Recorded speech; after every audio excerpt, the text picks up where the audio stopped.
Hello Hemant सागर बाबू कहते ଆଜ୍ଞା sir କିଏ କହୁଛନ୍ତି? मु शिवसुंदर स्वयं कहते इंटरनेशनल ह्यूमन राइट्स कमिशन ଆଜ୍ଞା ଆଜ୍ଞା काली सर गोटे वीडियो आपनकर पाइली जो आमर जगन्नाथकर भजन टाकू रिंकू बाबूकर आपनकर गोटे अलगा टाइप रो गाइछंती ଆଜ୍ଞା ମୁଁ ତ ସେଟା ଗାଇନି ଆଜ୍ଞା। ଆପଣ ବି ଅଛନ୍ତି ନା ଆପଣ ହସୁଛନ୍ତି କ୍ରିଟିସାଇଜ କଲା ଭଳିଆ ଲାଗୁଛି ଯେମିତି ଭଜନ ଟାକୁ ନାଇଁ ନାଇଁ ମୁଁ ଏଠି ବସିଛି ହଠାତ୍ ସେଟା ପୁରା ଡିଟେଲ ଭିଡ଼ିଓ ଛଡ଼ାନି କିଏ ଗୋଟେ ସୁଟ୍ କରିକି ଛାଡ଼ିଦେଇଛି ନା ନା ଆଉ। ଠିକ ଅଛି ଯିଏ ବି ହଉ ଛାଡିଛି ସେ ଆପଣଙ୍କୁ ଲାଗୁଛି କି ଆପଣ ଠିକ କରିଛନ୍ତି ନାଇଁ ନାଇଁ ସେଟା ବିଲକୁଲ ଭୁଲ ଆଜ୍ଞା। ତ ମାନେ କାହିଁକି ମତେ ବି ଆପଣ ବହୁତ ଦେଖନ୍ତୁ ଆମେ ମୁଁ କହିବା ଅନୁସାରେ ଆପଣଙ୍କ ଧର୍ମକୁ କି ଅପମାନ କରୁଛନ୍ତି କି ନାଇଁ ନାଇଁ ତାହେଲେ ମୋ ଆପଣ ହିନ୍ଦୁ ଧର୍ମ ଧର୍ମକୁ ଅପମାନ କରିବାର କାରଣ କଣ ନାଇଁ ନାଇଁ ଆଜ୍ଞା ହିନ୍ଦୁ ଧର୍ମ ମୁଁ କଣ ହିନ୍ଦୁ ନୁହଁ ମତେ ନା ନା ଆମେ ଜାଣିନୁ ସାର୍ ଭଗବାନ ଆପଣଙ୍କୁ ଯଦି ଆପଣ ଯଦି ହିନ୍ଦୁ ଧର୍ମ ହେଇଥାନ୍ତେ ତାହେଲେ ଭଜନ ଗାଇଲା ବେଳେ ଆପଣ ସେଇଠି ବି ଦି ଚାପଡ଼ା ତାକୁ ମାରି ପାରିଥାନ୍ତେ କି ଏଇ ଟାଇପ ର ଗୀତ ତୁ ବିଲକୁଲ କାହିଁ ଗାଉଛୁ ନାଇଁ ନାଇଁ ଆପଣ ସେ ସେଥିରେ ବି କଥା ତାର ମାନେ ଆପଣ ବି ମଜା ନଉଛନ୍ତି ନାଇଁ ନାଇଁ ଆଜ୍ଞା ସେଟା ଭୁଲ କଥା ମୁଁ କାହିଁ ମଜା ନେବି ଆଜ୍ଞା। ମାନେ କିଏ ମୁଁ ଭୁଲ ଆପଣ କହୁଛି ନା ସାର୍ ଆପଣ ଭୁଲ କରିଛନ୍ତି କାହା କଥା କହୁଛନ୍ତି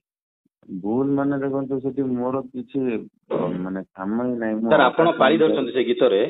ସେ ଗୀତ ଯୋଉ ଗାଇଲା ବେଳକୁ ଅଧାରୁ ଆପଣ ପାଳି ଧରିଛନ୍ତି ତାପରେ ଆପଣ ହସୁଛନ୍ତି ଆପଣ ମୁଁ ଭିଡିଓଟା ଯଦି ବି ଆପଣ ଦେଖିଛନ୍ତି ମାନେ ହସୁଛନ୍ତି ନାଇଁ ଆଜ୍ଞା ସେଟା ସାର୍ ଠିକ ଅଛି ଆପଣଙ୍କୁ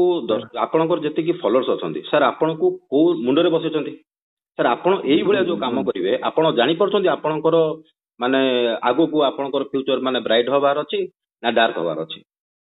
ନାଇଁ ନାଇଁ ବିଲକୁଲ ସାର୍ ଆପଣ କୋଉଠୁ କହୁଥିଲେ ଆଜ୍ଞା? ଭୁବନେଶ୍ୱରରୁ କହୁଥିଲେ ଆଜ୍ଞା ଭୁବନେଶ୍ୱର ମୁଁ ଦେଖା ହେଇପାରିବେ ଟିକେ ହଁ କାହିଁ ଦେଖା ଆମେ ତ ମୁଁ ତ ଅଲରେଡି କାଲି ଟ୍ୱିଟ୍ କରିଛି ସମସ୍ତଙ୍କୁ ଯୋଉଟା କି ଆମକୁ ଠିକ ଲାଗୁନି ସାର୍ ଆପଣ ମୁଁ ଆପଣ ଆମେ ବି ଗୋଟେ ସାର୍ ଭଲ ଲାଗେ ଗୀତ ଶୁଣିବାକୁ ଆପଣଙ୍କର କିନ୍ତୁ ତା ଅର୍ଥ ନାହିଁ ଯେ ସାର୍ ଆପଣ ଯାହା ଗୀତ ଗାଇବେ ଆମେ ତାଙ୍କୁ ପସନ୍ଦ କରୁ ସେଇଟା ମାନେ ନାହିଁ ଧର୍ମ ନାଁରେ ନାଇଁ ସାର୍ ନାଇଁ ଆମେ ସବୁ ଧର୍ମକୁ ସମ୍ମାନ ଦେବା ଆମର କର୍ତ୍ତବ୍ୟ ନାଇଁ ନାଇଁ ଆପଣ ଧର୍ମ ହଉ ଶୁଣନ୍ତୁ ଯାହା ଧର୍ମ ହଉଛି ମୁଁ ସମ୍ମାନ ଦେବା ସାର୍ ଆପଣ ଗୋଟେ ମୋ କଥା କଳାକାର ଶୁଣୁନାହାନ୍ତି ଆପଣ ହ୍ୟାଲୋ ଜାଣୁଛନ୍ତି ସାର୍ ମୁଁ ଗୋଟେ କଳାକାର ଆଜ୍ଞା ଆପଣଙ୍କର ନାଇଁ ଫଲୋଅର୍ସ ଖାଲି ଖ୍ରୀଷ୍ଟିଆନ ଲୋକ ଅଛନ୍ତି ହିନ୍ଦୁ ଲୋକ କିଏ ନାହାନ୍ତି ନାଇଁ ନାଇଁ ବିଲକୁଲ ନାଇଁ ଆଜ୍ଞା ମୁଁ କଣ ଓଡିଶାରେ ସାର୍ କହୁଥିଲି ରହିବେ ଯେହେତୁ ଓଡିଶାକୁ ଜଗନ୍ନାଥ ବୋଲି ପରିଚିତ ମାନେ ରାଜ୍ୟ କହିକି ଜଗନ୍ନାଥଙ୍କ ଦ୍ୱାରା ସମସ୍ତେ ଜାଣୁଛନ୍ତି ୱାର୍ଲଡରେ ଆପଣ ତାଙ୍କ ନାଁରେ ଗାଇବେ ହଜାର ହଜାର ଭକ୍ତ କାଲି ସାର୍ ଆପଣ ମାନେ ଯାଉଛନ୍ତି ଆପଣ ତାଙ୍କର ଏଗନେଷ୍ଟ ଏଇଭଳିଆ ଗୀତ ସାର୍ ଆପଣ ତାକୁ ପ୍ରୋତ୍ସାହନ ଦଉଛନ୍ତି ନାଇଁ ମୁଁ ସାର୍ କିଛି ପ୍ରଶ୍ନ ଦେଇନି ସେଟା ଟୋଟାଲ ଭିଡିଓଟା ଛଡା ହେଇନି ଆଚ୍ଛା ଆଚ୍ଛା ଆଉ ଟୋଟାଲ ଭିଡିଓ ଭିଡିଓ ଛାଡିଥିଲେ ଆହୁରି ଛାଡିଲେ ମାନେ ଆହୁରି କଷ୍ଟ ହେଇଥାନ୍ତା ବୋଧେ ଆମକୁ ନାଇଁ ନାଇଁ ସେଟା ଅଲଗା ଜିନିଷ ମାନେ ସେ ରୂପ ସୁନା ଯୋଉ ଅଛନ୍ତି ସେ ଅଲଗା ଜିନିଷ କହୁଥିଲେ ଅଲଗା ଜିନିଷ ଛଡା ହେଇଛି ଓନ୍ଲି ବିକଜ ଟୁ ନା ନା ଆପଣ ସାର୍ ମତେ ଗୋଟିଏ କଥା କୁହନ୍ତୁ ମାନେ ଆପଣ କହିବା ଅନୁସାରେ ସେ ଯାହା ଗାଇଛନ୍ତି ଠିକ ଗାଇଛନ୍ତି ସେତିକି ଗାଇଛନ୍ତି ଠିକ ଗାଇଛନ୍ତି ବିଲକୁଲ କିଛି ଖରାପ ନୁହଁ ତ ଏତିକି ତ ଭୁଲ ଭୁଲ ଭୁଲ ଭୁଲ ଭୁଲ ସାର୍ ଆପଣ କଣ କରିଛନ୍ତି ସେ ଯଦି ଭୁଲ ଗାଇଲେ ଆପଣ ତାଙ୍କ ଏଗନେଷ୍ଟ କଣ କରୁଛନ୍ତି ମୁଁ ଆପଣ ବି ଗୋଟେ ଏଗେନ୍ଷ୍ଟ କଳାକାର ମୁଁ ତ ସିଏ ବି ଗୋଟେ ମନା ବି କଳାକାର ଆପଣ କରିଛି କଣ ସାର୍ କରିଛନ୍ତି ସେଇଠି ସେଟା ଆଜ୍ଞା ସବୁ କରନି ଯୋଉ ସୁଟିଂ ହଉଥିଲା କିଏ ହଠାତ୍ ଭିଡିଓ ଛାଡିଛନ୍ତି ସେଟା ବି ମତେ ଟିକେ ଭଲ ଲାଗିଲାନି କରିବା କଥା ସୁଟିଂ ନୁହଁ କରିବାକୁ ଗଲେ କେମିତି ସେ ଯୋଉ ଭଳିଆ ଗାଉଛି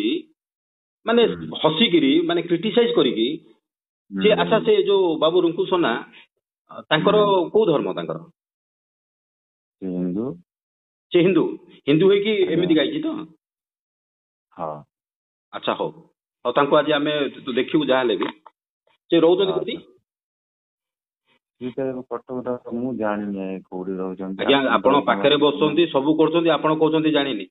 ସେଇଥିପାଇଁ ତ ମୁଁ ଆଜ୍ଞା କହୁଛି ମୁଁ ମାନେ ଏଇ ବିଷୟରେ ଆପଣ ଗୋଟେ ବିଲକୁଲ ଷ୍ଟୁଡିଓରେ ଡିଟେଲ କିଛି ବସିକିରି 4 ଜଣ 5 ଜଣ ମିଶିକି ଷ୍ଟୁଡିଓରେ ଗୋଟେ criticize ରେକର୍ଡିଂ କେବେ କେମିତି ହଉଛି ଆଜ୍ଞା ଆମେ କଣ ଡିଟେଲ ଜାଣିଛୁ ଆପଣ ସେ ଯଦି ସେ ଗାଇଲା ବେଳେ ଆପଣ ପାଳି ଧରିଛନ୍ତି ନା ନାଇଁ କୁହନ୍ତୁ ପାଳି କୋଉଠି ଧରିଲି ଆଜ୍ଞା ମୁଁ ହସୁଥିଲି ବିକଜ ସେ ନାଇଁ ନାଇଁ ଅଲଗା ପାଳି ଟପିକ ଧରିଛନ୍ତି ନା ନାଇଁ ପାଳି କୋଉଠି ଧରିଲି ଆଜ୍ଞା ପାଳି ଧରିଲି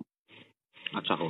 ଠିକ ଅଛି ସାର୍ ଆଉ କିଛି ଅସୁବିଧା ବଡ ନାହିଁ ଭାଇ ହିସାବରେ ଆପଣଙ୍କ କଥା ନା ନା ବଡ ଭାଇ ସାର୍ ଧର୍ମକୁ ସାର୍ କୋଉ ଧର୍ମ ହଉଛି ଆମର ଗୋଟିଏ ଆମେ କହୁନୁ ସାର୍ ଆମେ ହିନ୍ଦୁ କହିକି ଆମେ ହିନ୍ଦୁ ଧର୍ମକୁ ବଡ କହିବା କି ଆମକୁ ନାଇଁ ସବୁ ଧର୍ମକୁ ସମ୍ମାନ ଦିଏ ଯୋଉ ଜିନିଷ ଖରାପ ନାଇଁ ଆମେ ନାଇଁ ତାର ଇଏ କରୁ ସମସ୍ତଙ୍କର ଅଧିକାର ଅଛି ସମସ୍ତଙ୍କ ବିଷୟରେ କହିବା ପାଇଁ କିନ୍ତୁ କାହା ଧର୍ମ ବିଷୟରେ କହିବାର ଅଧିକାର କାହାର ନାହିଁ